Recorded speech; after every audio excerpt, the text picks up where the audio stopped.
So this is an entrance here, and it says here, ETR Range 3, no coaches.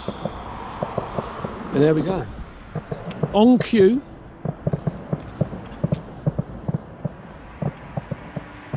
Yeah, I'll bet. So Steve's just pointing out there's another entrance here to another range. And this is the Sandpit Range ARV slope and a grenade range. And Steve doesn't live that far from here. And of course he constantly hears the firing from the ranges. But he said when the grenades go off, he says you can really hear those. Just in case anybody wants to check it out, Woolmer. Which in Saxon means a wolf's pit. A wolf's pit? Yeah, because apparently back in those days there must have been lots of wolves that lived in this area. Yep. So they named it Wolf's Pit. Oh right, okay. In their language, which translates to Woolmer. Woolmer, yeah. Amazing, absolutely amazing. We've just stopped just to have a look at the lake. But Steve was saying he thinks that hill there has got a specific bit of history about it, Steve. Yeah, I think it's called the Queen's Hill, and Queen Anne used to visit here, sit up on the top of the hill, and watch her red deer, paraded in front of her. Oh right. Oh, wow. It's also mentioned that the reason the pond is there is because it was peat that was dug out. Okay. So this area is quite, because it's so marshy, there's lots of peat. Peat there, yeah. Just noticed some wildfowl down here, some ducks.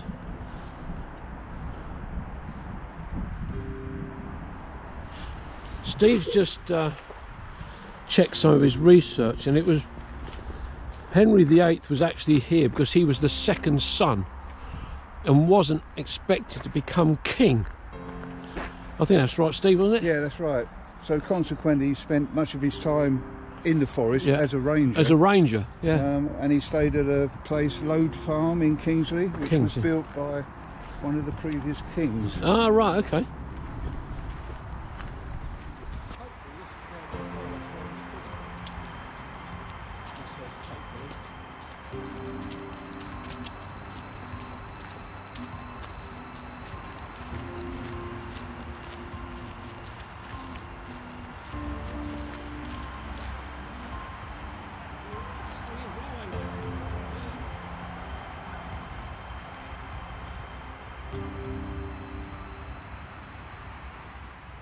Just round here there is a little cottage, stone built mainly, but this is where the ranger, the Woolmer ranger, used to live with his family.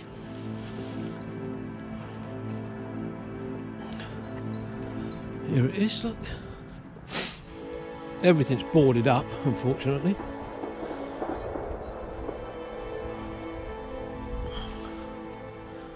There we have it. Let's just have a little bit of a walk round. You can hear the ranges now much clearer, I'd imagine. A little bit of a porch there to the door.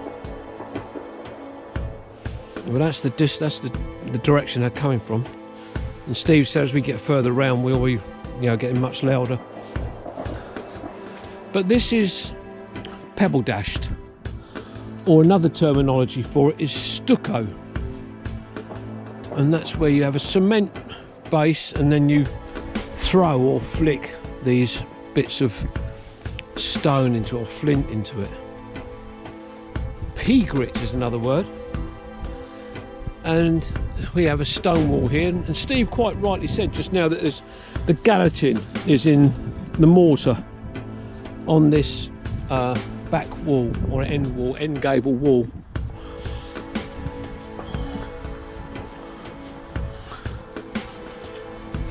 Let's have another look around this bit, then we'll have a look around the other side. Steve, have you got any idea of what year or when it was that a ranger left? I think it was 1974, somewhere somewhere around that time. Around about the mid It 70s. was the original building, which is that. This was an extension. Yeah. I think, I can't get an exact date, but it was somewhere around the 18th century, late 18th century. Right. Because it had serious refurb work done in 1850. Right. Okay. And you said this is, yeah. So you said this bit here is the extension. This was an extension. Yeah. Yeah. Okay. Got a lovely path here. Look at this. All laid out in stone or It's like slate. ironstones, isn't it? Yeah. Or flint. Yeah. But you can follow the path all the way along the front of the house, the cottage here. But that's lovely, that is. So let's have a look round this way, and you can see Woolmer Pond over there. So the view from this cottage would have been lovely. Two little windows here, one there and one there. And as we walk round this way, and this is the view it would have had here. I'll give you an update on that, what I've just said. Yeah. I've got a photograph here of the last people that lived here. Okay. And it was taken in 1994. Ah, 94. And it said a few years later the cottage was no longer inhabited. Okay. Which is a shame, really. Yeah. It would have been nice for a ranger to have carried on working here and living here. But he's now going to go, because here are the longhorn cattle. And look there, look. I can hear you all going, Just look at that, isn't that wonderful? But you won't want to get stabbed with one of those horns. Incredible, aren't they? Come on in. Come and say hello to Cynthia. There's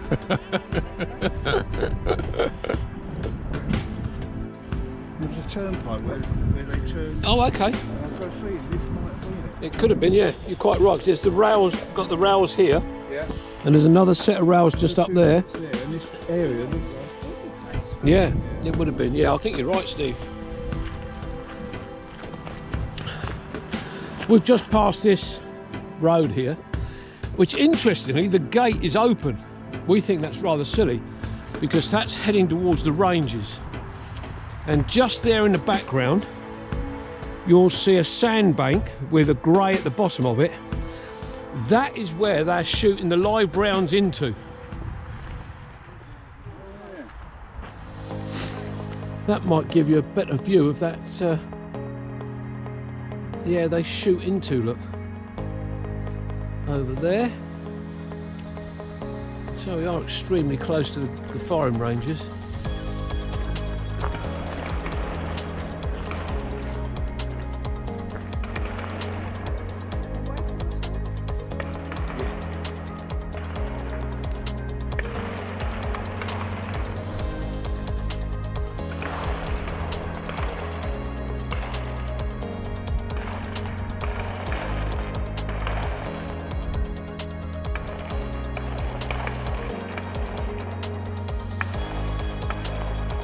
As you can probably see, just through the back there, another one of those sandbanks.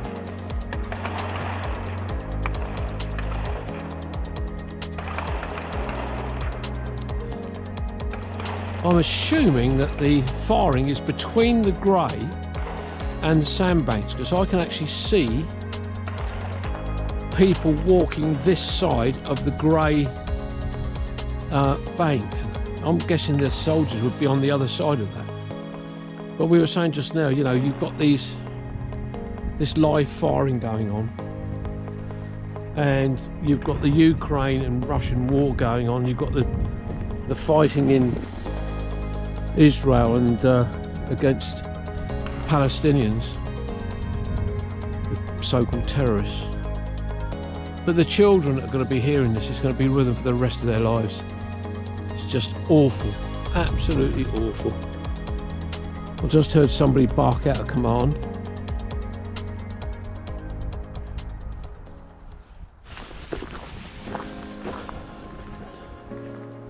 Range number 1, 600 metre gallery. So this is the entrance to it here. But we're just saying, just here, and yeah, padlocks back. Just here in front of us, on this raised bank.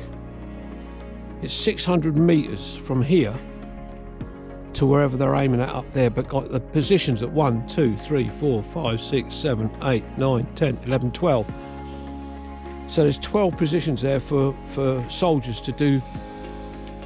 Are they snipers or something like that? But it's a 600 metre range from here to wherever they're aiming up there. Is 600 metres to that wall? I don't know. But if that's when they're shooting here, then nobody would be allowed to walk down here. But as Steve said, there's actually nothing to say that you can't. Well, we finished. We're back. 6.5 miles. I got 6 miles earlier on. I was corrected straight away, as usual. But thanks to Steve for taking us round. I think he suggested this walk. Yes, you did. Yeah. Got to give her some credit for something. But I've enjoyed it. I've enjoyed it. It's nice and flat. No mud at all, which was a brilliant. Loved it. So, in just over a week's time, we're going to be saying bye-bye to this bloke as he jets off and floats off. Jets off and then floats off. Yeah, on his holiday again. So Cynthia and I are going to have to come up with some idea of what we're going to do while he's away again. I don't want to, make the point too often. No. Go away quite a bit. Like the carrot. Yeah. Anyway, this will be Kevin, Steve and Cynthia saying bye-bye, and we'll see you on the next one. Bye-bye for now. Bye. Bye. Bye-bye.